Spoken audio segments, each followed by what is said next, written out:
بسم اللہ الرحمن الرحیم۔ السلام علیکم دوستو، اردو بکس بازار کی جانب سے حیدر علی آپ کی خدمت میں حاضر ہے، اور آج کی اس ویڈیو میں آپ سنیں گے بابا اشفاق احمد صاحب کی کتاب زاویہ کے پارٹ 10 کو، جس کا عنوان ہے تعریف و توصیف۔ ویڈیو میں آگے بڑھنے سے پہلے آپ تمام دوستوں سے التماس ہے کہ اگر کوئی بھی میرا دوست بابا اشفاق احمد صاحب کی کتابیں یا کوئی بھی کتاب خریدنا چاہتا ہے تو اسکرین پر دیے گئے نمبر پر ہم سے رابطہ کریں۔ آپ کی آرڈر کردہ کتابیں بذریعہ پاکستان پوسٹ آفس بھیج دی جائیں گی، اور کتابوں کے اس سلسلے سے جڑنے کے لیے ہمارے چینل کو سبسکرائب کریں۔ چلیے دوستو، شروع کرتے ہیں زاویہ پارٹ 10 تعریف و توصیف۔ میں آپ کی خدمت میں اپنا اور اپنے ساتھیوں کا سلام تو پہنچا دیا کرتا ہوں، لیکن میں نے جائزہ لیا کہ شکریہ ادا کرنے کے معاملے میں میں بھی تھوڑا سا بخیل ہوں، اور جن لوگوں کے درمیان میں رہتا ہوں ان میں بھی یہ عادت بیدار نہیں کی جا سکی۔ اس کی پتہ نہیں کیا وجہ ہے۔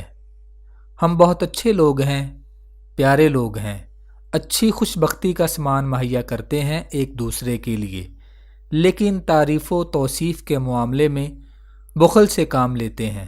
ہمارے یہاں یہ رواج ابھی بن نہیں سکا، اور ہم نے اس کے بارے میں غور نہیں کیا کہ تعریف و توصیف بھی واجب ہے، کہیں واجب نہیں ہے تو بھی کی جانی چاہیے، تاکہ انسانوں کے درمیان اتحاد اور ہم آہنگی اور ایک یونٹی پیدا ہو۔ بدقسمتی سے ہمارے یہاں آدمی کے چلے جانے کے بعد اس کی تعریف ہوتی ہے۔ اگر آپ لاہور کے سب سے بڑے قبرستان میانی صاحب میں جا کر دیکھیں تو بہت سے کتبے آپ کو ایسے نظر آئیں گے جن کے اوپر مرحوم کا نام، تاریخ پیدائش، تاریخ وفات لکھی ہوگی، پھر اس کے ساتھ ساتھ توصیفی کلمات بھی ہوں گے۔ اب وہ بیچارہ باہر نکل کر تو نہیں دیکھ سکتا کہ کتبے پر کیا لکھا ہے، یہ تو اس کے کام نہیں آیا۔ بہتر یہی تھا کہ اس کے ہوتے ہوئے اس کی کچھ تعریف و توصیف ہو جائے تو اس کو کچھ سہارا ہو، اس کو پتہ چلے کہ میرے ارد گرد رہنے والے لوگ جو ہیں وہ بہت تقویت عطا کرنے والے لوگ ہیں۔ ایک واقعہ ہے، نبی کریم صلی اللہ علیہ وآلہ وسلم کے پاس کچھ صحابی آئے۔ کچھ صحابی وہاں پہلے تھے۔ نئے آنے والوں نے عرض کی، یا رسول اللہ صلی اللہ علیہ وآلہ وسلم، یہ جو آپ کے صحابی ہیں یہ مجھے بہت پیارے لگتے ہیں اور یہ مجھے اچھے لگتے ہیں۔ میں ان سے زیادہ متعارف تو نہیں ہوں، لیکن یہ بہت دل والے ہیں۔ حضور اکرم صلی اللہ علیہ وآلہ وسلم نے فرمایا کہ کیا آپ نے ان سے یہ بات کہی تھی؟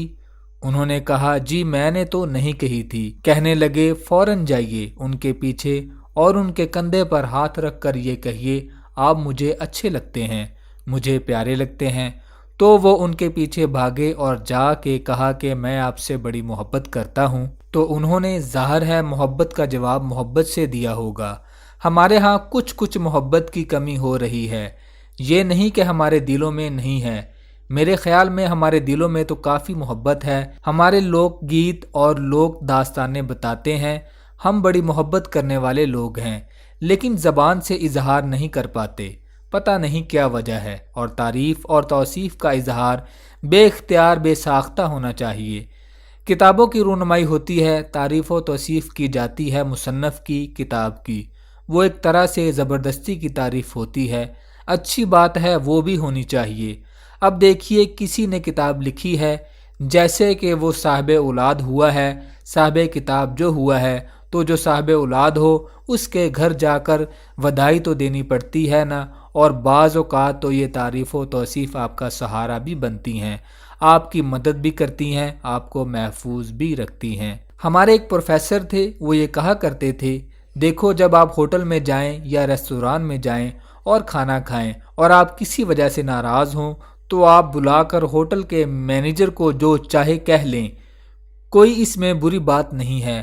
ریستوران کے مالک کو بلا کر اس کو ذلیل و خوار کر لیجئے، کوئی بات نہیں، لیکن خدا کے واسطے کبھی بیرے کے ساتھ سختی سے پیش نہ آئیے گا، کیونکہ اگر آپ بیرے سے سختی سے پیش آئیں گے تو اس کا نتیجہ بڑا خطرناک نکل سکتا ہے۔ کیونکہ ایک دفعہ میں نے دیکھا، یہاں ایک بڑے ہوٹل میں دو بیرے اپنی اپنی سینی جو ہوتی ہے تھالی لیے چوکھٹ کے ساتھ لگے کھڑے تھے، اور ایک صاحب بڑے جنٹل مین کھانا کھا رہے تھے۔ ایک بیرے نے دوسرے بیرے کو بلا کر کہا، وہ دیکھو کھا گیا، پتہ ہی نہیں لگا اس کو تو۔ تعریف و توصیف اس اعتبار سے فوائد پہنچانے والی چیز بھی ہے۔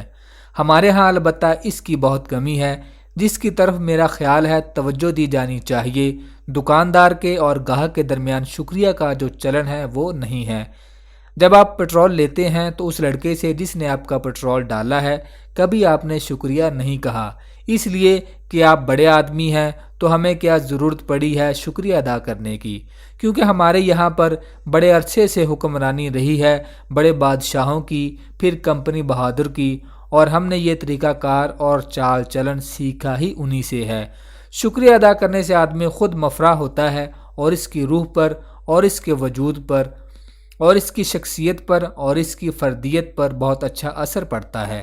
یہ ہمیں ہمارے بڑوں نے، ہمارے استادوں نے سکھایا ہی نہیں، ان کو تھینک یو کہنا سکھایا ہی نہیں گیا۔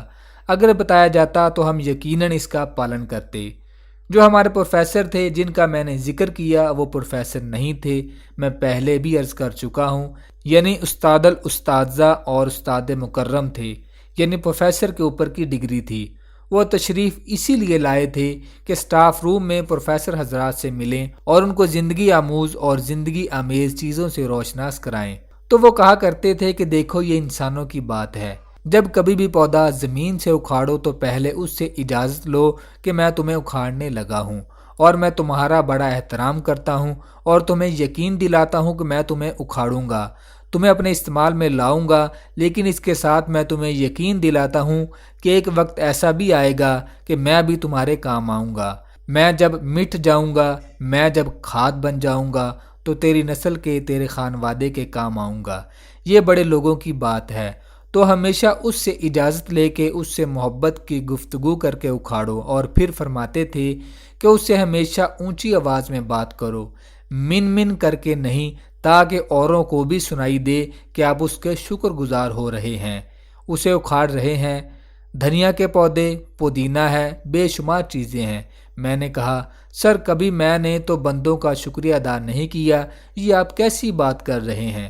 لیکن کبھی کبھی جب میں غور سے دیکھتا ہوں تو ہمارے معاشرے میں، ہماری معاشرت میں بھی کبھی کبھی ایسے آدمی مل جاتے ہیں جن کے اندر تشکر کا جذبہ ہوتا ہے۔ کئی سال کی بات ہے، میرے پاس ایک سائیکل ہوتی تھی جو پٹرول سے چلتی تھی، جسے NSU کیوکلی کہتے تھے۔ وہ میں نے 925 میں خریدی تھی اور وہ بڑی طاقتور تھی، آج کل کے موٹر سائیکل سے بہت آگے نکل جاتی تھی۔ اس کی سب سے بڑی خوبی یہ تھی کہ جب پٹرول ختم ہو جاتا تھا تو اسے سائیکل کی طرح پیڈل مار کر چلا سکتے تھے۔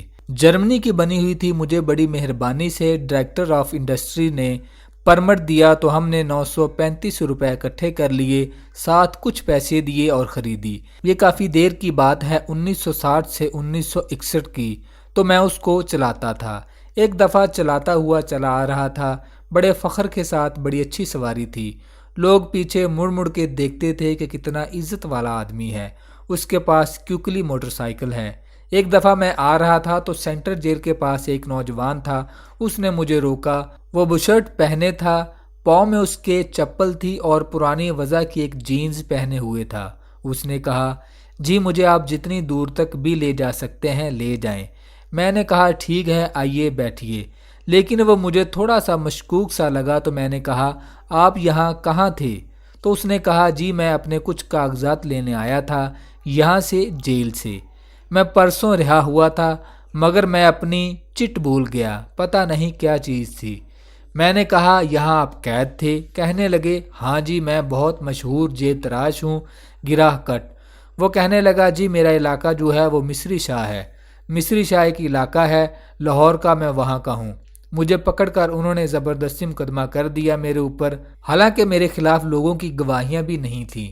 میں نے کہا تم گرہ کٹ ہو تو صحیح؟ کہنے لگا ہاں ہو تو صحیح، لیکن اس مقدمے میں میرے ساتھ بے انتہا ناانصافی ہوئی ہے اور مجھے 9 مہینے کی سزا دے دی، تو میں 9 مہینے کی سزا پوری کر کے اب گھر جا رہا ہوں۔ میں نے کہا اچھا پھر تو آپ بڑے معزز آدمی ہیں، جب آپ نے شرافت کے ساتھ، دیانتداری کے ساتھ یہ سارا واقعہ سنایا ہے، آپ بیٹھیں۔ وہ پیچھے بیٹھ گیا تو ہم چلتے رہے۔ جب ہم فیروز پور روڈ پر وہاں پہنچے جہاں فیروز پور روڈ آگے جا کر لٹن روڈ میں تبدیل ہو جاتی ہے، تو وہاں جا کر اس نے کہا آپ ادھر سے چلیں ٹیمپل روڈ کی طرف سے۔ میں ادھر چلا آگے، درمیان میں پہنچے اس سڑک پر تو سپاہی کھڑا تھا، سیٹی بجا کے روک لیا تو اس نے کہا یہ تو ون وے ہے۔ میں نے کہا سر یہاں کوئی بورڈ وغیرہ تو نہیں ہے؟ اس نے کہا نہیں، سرکار کا یہ کام نہیں کہ بورڈ لگائے، اس کا کام حکم دینا ہے۔ سرکار نے حکم دیا ہے یہ ون وے ہے تو آپ ادھر سے کیوں آئے؟ میں تو آپ کا چلان کروں گا۔ میں نے بڑی ان کی منت خوشامد کی کہ آپ چلان نہ کریں۔ وہ جو تھا میرا ساتھی وہ بھی اتر کے کھڑا ہو گیا۔ اس نے کہا سنتری بادشاہ جانے دیں، یہ کیا ہے؟ غلطی ہو گئی ہم سے، پتہ نہیں تھا۔ اس نے کہا نہیں میں آپ کو نہیں چھوڑوں گا۔ میں نے کچھ بحث کرنے کی کوشش کی کہ آپ کو باہر بورڈ لگانا چاہیے تھا، آپ نے بورڈ نہیں لگایا۔ اس نے کہا بورڈ لگانا ہمارا کام نہیں ہے، یہ کسی اور محکمے کا کام ہے، آپ کو پتہ ہونا چاہیے۔ اس نے کہا قانون سے ناآشنائی جو ہے وہ ہمارا قصور نہیں ہے، آپ کا قصور ہے۔ آپ کو پتہ ہونا چاہیے کہ لاہور کی کون سی سڑکیں ون وے ہیں اور کون سی نہیں ہیں۔ تو میں نے کہا اب کیا کیا جا سکتا ہے؟ کافی بحث و مباحثے کے بعد اس نے کاپی نکالی، کاربن رکھا اور میرا نام پوچھ کے لکھ کے چلان کر کے پھاڑ کے کاغذ مجھے دے دیا اور کاربن اگلے کاغذ کے نیچے رکھ کے وہ کاپی جو تھی اپنے بشرٹ کی جیب میں ڈال لی۔ اب وہ جو میرا ساتھی تھا جس کو میں پیچھے بٹھا کے لا رہا تھا وہ بیچارہ ظاہر ہے بڑا پریشان ہوا کہ میری وجہ سے یہ ہوا، تو اس نے ہاتھ باندھ کر کہا سنتری بادشاہ یہ صاحب کا قصور نہیں ہے، یہ میرا قصور ہے، میں ان کو اس طرف سے لے آیا تھا تو آپ ان کو خدا کے واسطے معاف کر دیں۔ اس نے کہا نہیں، قانون قانون ہے۔ وہ میرا ساتھی ہے، اس کے گلے لگ کے جپھی ڈال کے پھر کھسک کے نیچے پاؤں میں بیٹھ گیا، پاؤں سے اوپر اونچا اٹھا، پھر اس کو دیے خدا کے واسطے۔ اس نے پرے دھکیل دیا تو اس نے کہا ٹھیک ہے تمہاری مرضی، کوئی بات نہیں۔ سپاہی نے بتا دیا کہ فلاں مجسٹریٹ کی عدالت میں بدھ کے روز حاضر ہونا ہے۔ میں نے کہا ٹھیک ہے۔ تو جب پھر میں سوار ہو کر موٹر سائیکل چلانے لگا تو ہم دونوں ہی بڑے پسمردہ تھے۔ پھر اس نے کہا مجھے بھاٹی کی طرف لے چلیں۔ میں نے کہا ٹھیک ہے جہاں چاہو لے چلو، بھاٹی کے باہر اتار دیں، پھر وہاں سے میں اپنا کوئی بندوبست کر کے چلا جاؤں گا۔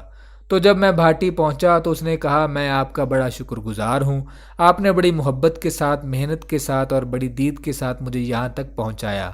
میں نے کہا کوئی بات نہیں، اور اس نے کہا میں آپ کی خدمت میں کیا شکرانہ پیش کروں، اور پھر اس نے جیب سے نکال کر سپاہی کی کاپی مجھے دے دی، وہ جس کے اوپر چلان لکھتے ہیں نا، جس میں نیا کاربن بنا کے رکھا ہوا تھا، جس میں میرے بھی چلان کی نقل تھی۔ جب وہ جپھی ڈال رہا تھا اس کے نیچے اوپر ہو رہا تھا۔ اب گرے کٹ بھی کمال کا تھا۔ انہوں نے کہا جی میری یہ یادگار آپ رکھیں، سارے چلان پاس رکھیں۔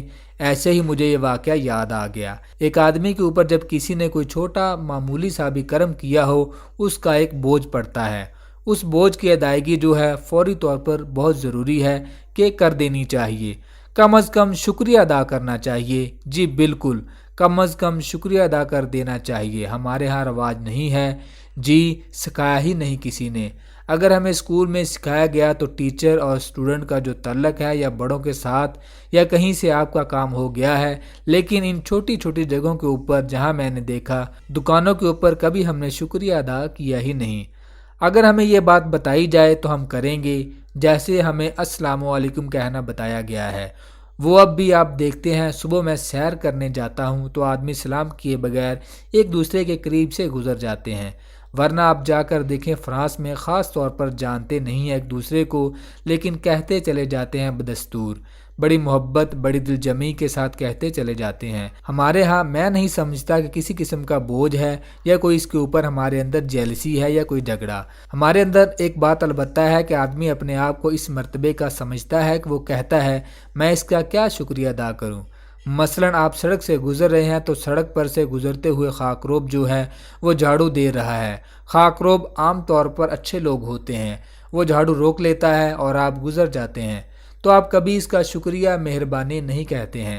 ہمارے بابا جی نور والے فرماتے ہیں کہ مجھے خاکروب سے بات یاد آئی ہے کہ جب بھی کبھی دھول اڑاتے ہوئے سڑکیں صاف کرتے ہوئے خاکروب یا خاکروبوں کے گروہ کے درمیان سے گزر ہو تو کبھی ناک کے اوپر رومال نہ رکھو یا ہاتھ نہ رکھو، کیونکہ وہ بھی انسان ہیں جو یہ کام کر رہے ہیں، اور آپ ناک پر رومال رکھ کے ان کی تذلیل کر رہے ہیں کہ دیکھو میں ایک بڑا سپیریئر آدمی ہوں، میں ایک افضل آدمی ہوں، میں جب سانس لیتا ہوں تو اس کے گرد میں نہیں لیتا جس میں تم لیتے ہو، تو اس لیے وہاں سے ویسے ہی گزرو۔ ہم چونکہ ہمیشہ بیچ میں حجت کی بات کوئی نہ کوئی نکالا کرتے تھے تو ہم کہتے تھے کہ حضور ہمارے بڑے کہتے ہیں کہ آکسیجن کو انہیل کرنا چاہیے، گرد و غبار سے بچنا چاہیے۔ کہنے لگے زیادہ سے زیادہ یہ کر سکتے ہو کہ جب ان کے درمیان سے گزرو تو سانس روک کر گزرو، لیکن یہ نہیں کرنا چاہیے کہ آپ اپنی مٹھی بنا کر ناک پر ہاتھ رکھ کر گزریں، ان کو انسان سمجھیں۔ ہمارے لیے یہ نیا درس تھا کہ ان کو انسان سمجھنے کی کوشش کی جائے۔ ہمیں یہ بتایا نہیں تھا کسی نے، کیونکہ ہمارا ایک برہمن سسٹم ہے جو ہندوؤں سے مستعار لیا ہے ہم نے، کیونکہ برہمن، کھتری، ویش، شودر یہ سلسلے ہیں عرفہ آدمی ہونے کے، ایک چھوٹا ہوتا ہے اور ایک اس سے چھوٹا ہوتا ہے، جبکہ ہمارے ہاں یہ جو حکم دیا جا چکا ہے آج سے 1450 برس پہلے کہ بنی نوع انسان ایک نفس، ایک آدمی کی اولاد ہے، اور عربی کو اجمی پر اور اجمی کو عربی پر کوئی فوقیت حاصل نہیں، نہ گورے کو کالے پر اور نہ کالے کو گورے پر۔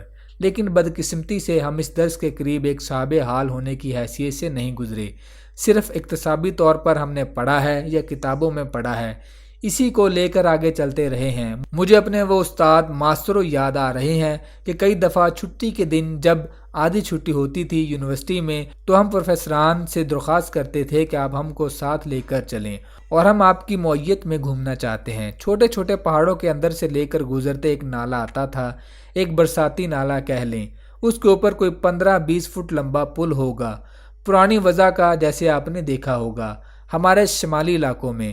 تو جب ہم اس کے اوپر سے گزرے باتیں کرتے ہوئے، اٹکلیاں کرتے ہوئے، گپیں کرتے ہوئے، تو ماسٹروں بھی ہمارے ساتھ تھے۔ جب ہم گزر چکے اس پل پر سے تو وہ گھومے، کہنے لگے thank you very much, thank you. پل کا شکریہ ادا کیا تو میرے رونگٹے کھڑے ہو گئے۔ وہ جب بھی کبھی پل پر سے گزرتے تھے یا کسی ایسی مشکل اوگٹ گھاٹی سے تو اس کا شکریہ ضرور ادا کرتے تھے۔